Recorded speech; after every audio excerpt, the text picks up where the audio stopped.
بسم الله الرحمن الرحیم. السلام علیکم و رحمت الله و برکاته. شنونده های عزیز، وقتتان بخیر. به خبرهای این ساعت از رادیو حریت خوش آمدید. ابتدا سرخط چند خبر. تأکید وزیر داخلی کشور به عضویت افغانها در سازمانهای بین المللی. خلیفه سراج الدین حقانی میگوید حکومت افغانستان باید عضویت خود را در سازمانهای مهم بین المللی دریافت کند.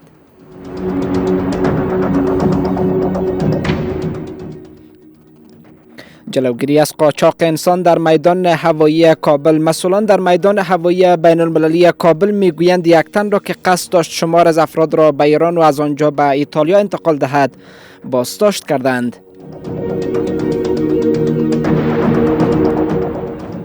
اطمینان اوچا از فراهم نمودن فرصت‌های اشتغال زایی برای مردم افغانستان. رئیس دفتر اوچا در کابل گفته که در سال آینده با تطبیق پروژه‌ها در بخش‌های مختلف برای مردم فرصت‌های کاری ایجاد می‌نمایند.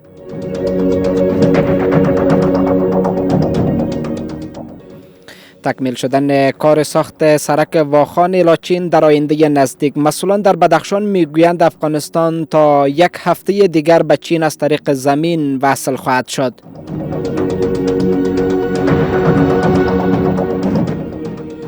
و ایران به مواضع گروه جیش العدل در پاکستان حمله موشکی و پهپادی کرد. پاکستان نیز کاردار سفارت ایران را در اسلام آباد احضار کرده است.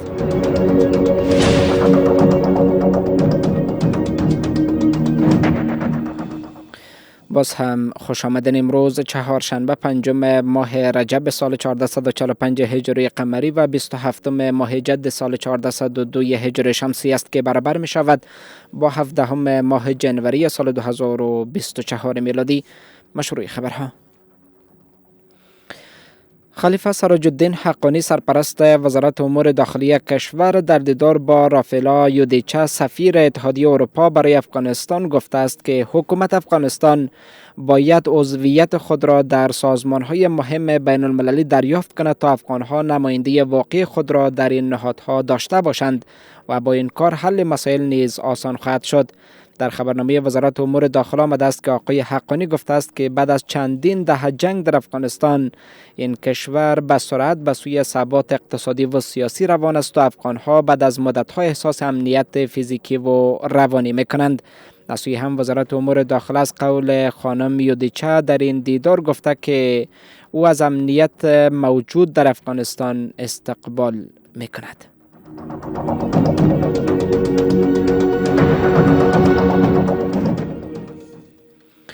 وزارت امور داخله در یک نوار تصویری گفته که سربازان میدان هوایی بین المللی کابل روز گذشته یک تن را به اتهام قاچاق انسان بازداشت کردند. مسئولان در میدان هوایی بین المللی کابل میگویند یک تن را که قصد داشت شماری از افراد را به ایران و از آنجا به ایتالیا انتقال دهد بازداشت کردند. روح الله عبیده قماندان نیروهای سرحدی میدان هوایی کابل میگوید که این فرد قصد انتقال 6 تن را داشت که از خانواده هر کدام این افراد مبلغ 15 تا 18 هزار دلار گرفته است.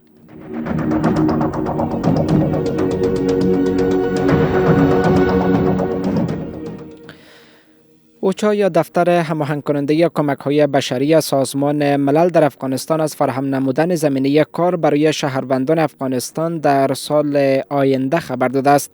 وزارت اقتصاد از قول ایزابل رئیس دفتر اوچا در کابل نگاشته است که او در این دیدار با قاری دین محمد حنیف سرپرست وزارت اقتصاد اطمینان داده است که آنان در نظر دارند در سال آینده با تطبیق پروژه ها در بخش‌های مختلف برای مردم افغانستان فرصت‌های کاری ایجاد نمایند. بر بنیاد معلومات وزارت اقتصاد در این دیدار که رضا تنبایوان نماینده خاص سرمنشی عمومی سازمان ملل برای افغانستان نیز حضور داشت، سرپرست وزارت اقتصاد روی کاهش تدریجی میزان فقر، بیکاری و ایجاد اشتغال در افغانستان تاکید کرده است.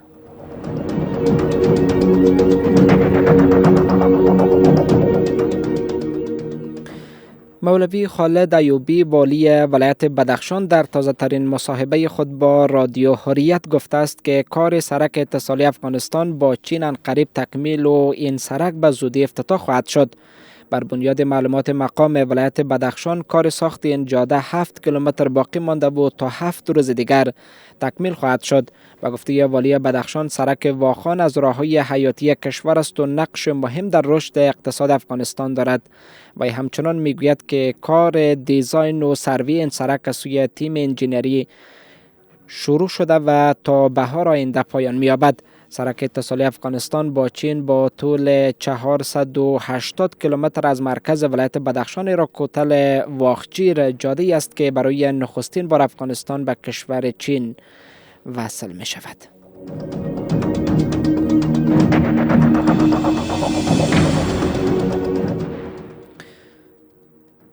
دروازه ترخم برای پنجمین روز است که برای ترانزیت و مسافرین به دلیل درخواست ویزا از رانندگان سوی پاکستان بسته است. صدق الله قریشی، آمر اطلاعات ریاست اطلاعات و فرهنگ ننگرهار میگوید تا کنون به دلیل بسته بودن دروازه ترخم برای بازرگانان دو طرف میلیون ها دلار خساره وارد شده است. آقای قریشی افزوده است مسئولین کمیساری ترخم از روز نخست با طرف پاکستانی مذاکره دارند، اما این گفتگوها تا کنون نتیجه در پی نداشته است. با گفته او در کنار موترهای باربری این دروازه برای مسافرین و مریضان نیز بسته است که هزاران تن در دو طرف این دروازه گیر ماندند. مسئولان ریاست اطلاعات و فرهنگ ولایت ننگرهار میگویند امارت اسلامی افغانستان تلاش دارد که با قناعت دادن طرف پاکستان این دروازه را برای ترانزیت و مسافرین هرچه زودتر باز نماید.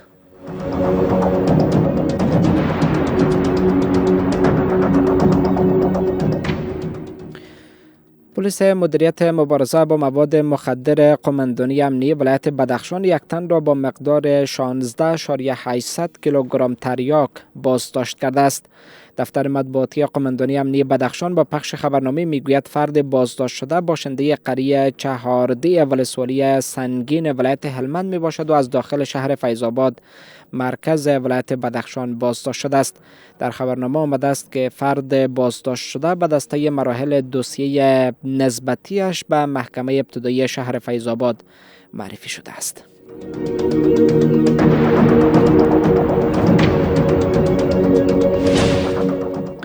شمار از مجاهدین ولایت نورستان در دیدار با مولوی عبدالکبیر معاون سیاسی ریاست الوزراء به فراهم نمودن زمینه کسب علوم دینی و عصری برای مردم در نورستان و ایجاد مدارس دینی و مکاتب بیشتر در آن ولایت تاکید کردند. این دیدار که روز گذشته در قصر سپیدار انجام شد، در آن نماینده‌های نورستان از رهبری امارت اسلامی خواستند که به اعمار مراکز صحی و سرک‌ها در آن ولایت توجه کنند. معاون سیاسی ریاست الوزراء گفته است که بازسازی شاهراه‌ها و مراکز تعلیمی نورستان و رسانیدن انکشاف متوازن به مناطق محروم در اولویت‌های امارت اسلامی قرار دارد و کارهای آن به زودی آغاز خواهد شد.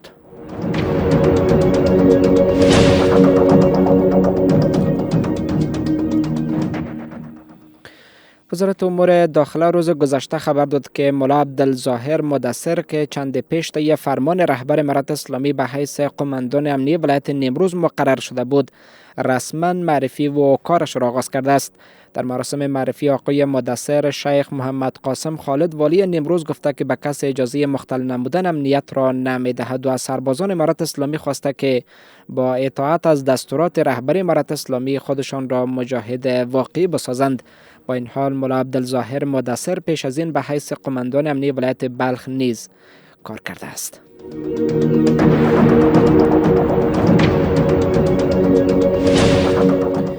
و در بخش خبرهای خارجی هم خبرگزاری تصنیم ایران خبر داده است که شب گذشته ارتش ایران موازی گروه جیش العدل را در مناطق مرزی پاکستان مورد هدف قرار داده است.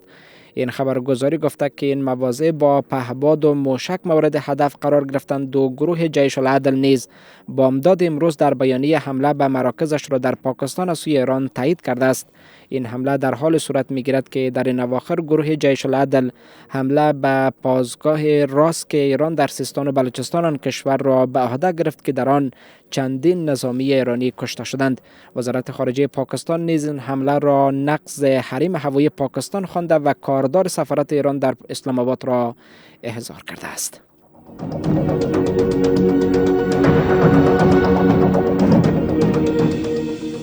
این بود خبرها تا این ساعت که تقدیمتان شد. از توجهتان سپاس. وقتتان بخیر. خدا نگهدار.